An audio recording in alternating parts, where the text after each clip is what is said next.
I'm gonna show you guys how to make your chill hop and lo-fi songs interesting, how to make it label worthy, and increase your chances of it getting picked up.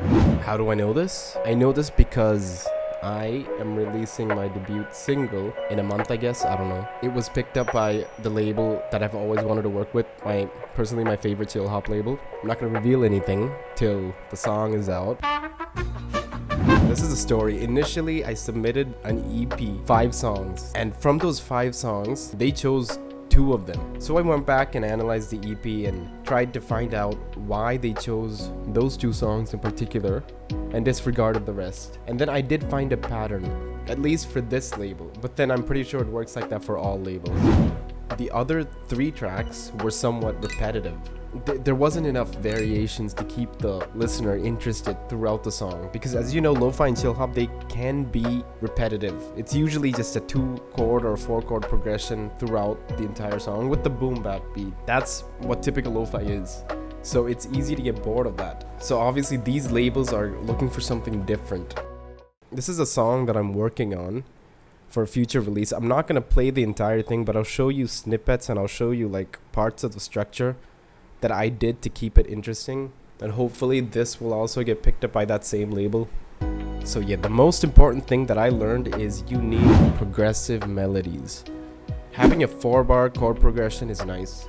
Having an 8-bar chord progression with a little more variations is even better. Having 2 8-bar chord progressions, with the second 8-bar chord progression being having slightly more variations than the first one, is even better. I don't think you should go more than that. You shouldn't overdo it. 2 8-bar chord progressions with variations is the key here. So this is what I have. As you can see, every 8 bars, I'll just keep changing something. I'll add a new element or take away a new element and something like that. You can do it at the end of 4 bars or 8 bars. I like doing it 8 bars since my chord progression is generally 8 bars. So this is the basic version of the chord progression.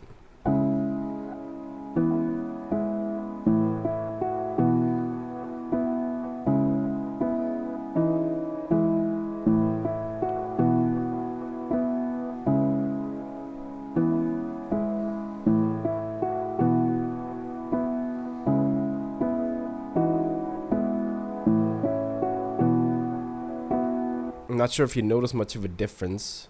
I generally keep the first 2 chords the same and then make some sort of a variation on the 3rd or 4th. And that's the basic chord progression. And then I altered the chord progression a little bit, I added a higher lead melody. And this is what it sounds like now.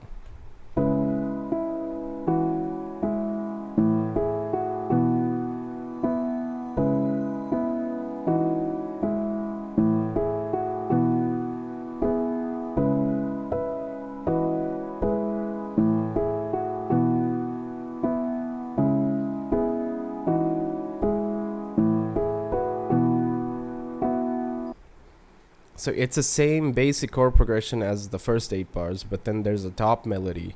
And to just highlight those top melodies, like I didn't think that just adding a top melody to the piano was enough to keep the listener interested. So I added this bell sound, twinkle effect or whatever, that goes with the top melody of the piano. So it highlights it and it just brings out a little bit more flavor.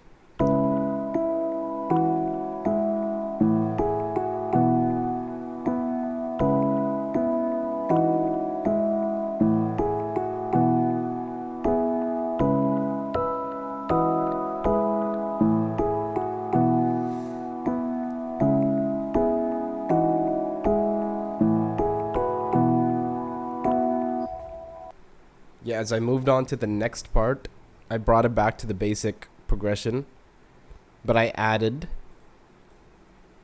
a French horn. But right before that, what I did with the drums is, this is the drum progression.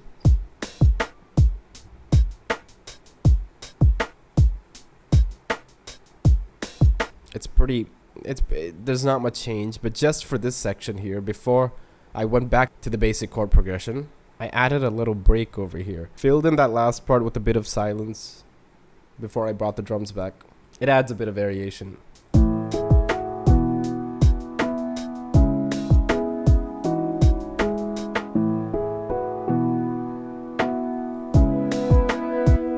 That is the next element that I added. You just heard French horns.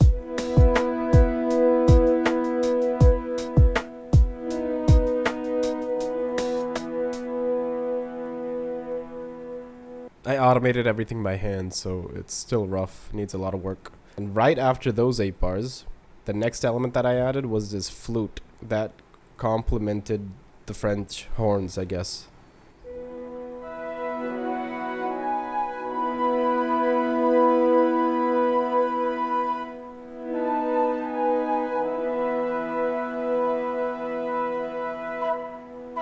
And I thought that kind of sustained melody for both the 8 bars was a little repetitive. So what I did was I added another flute element on top of the new flute element. I think it's a staccato or legato or something, but short flutes, I guess.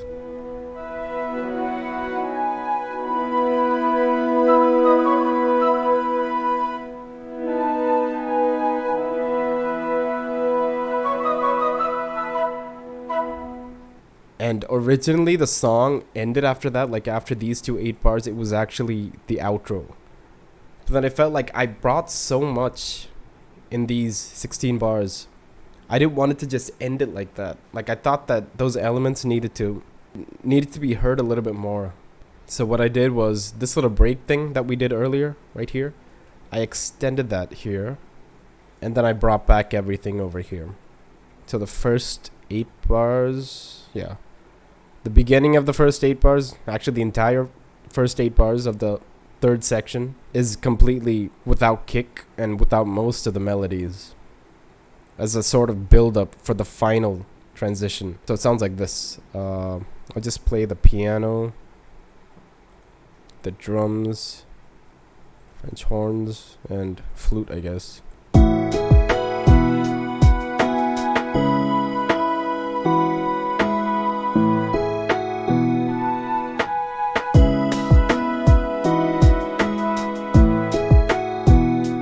It sounds much better with all the other elements, but I just don't want to give too much away, but you get the idea. Add a lot of breaks. Not a lot of breaks, but then 1 or 2 breaks.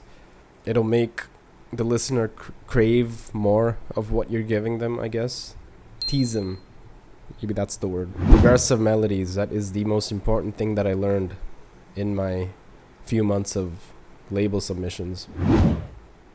And then another thing. I generally have 2 chord progressions, a chord progression A and B, that I use throughout the song. But for this, I've only used 1 chord progression, even though I've added higher melodies. The intro is a little different. The intro, I made a completely different chord progression. It acts as a good build-up for the main song. And this is what it sounds like.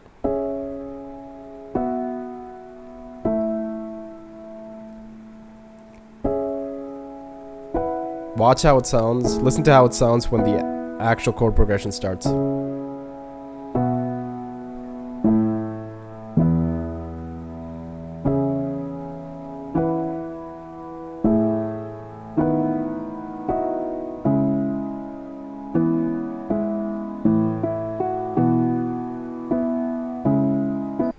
It's kind of similar.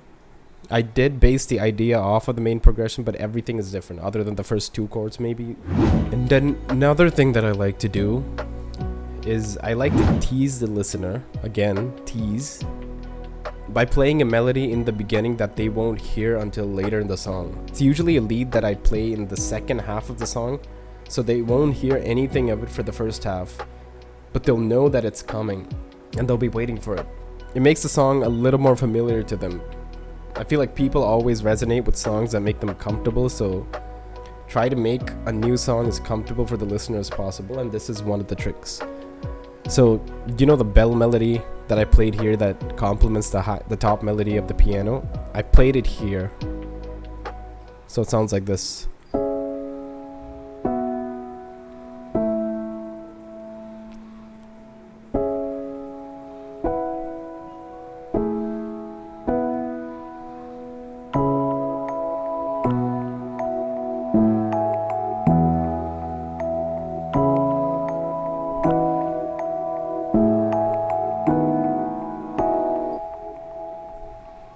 Yeah, those are some of the important things that I have learned.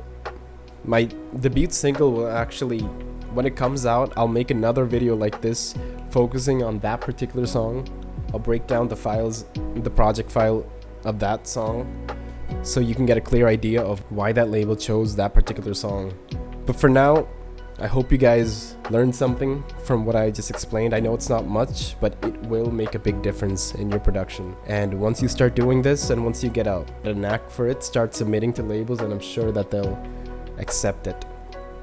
You might get rejected a couple of times. No, you will get rejected a couple of times. I've been rejected so many times until I finally got my hands on that formula.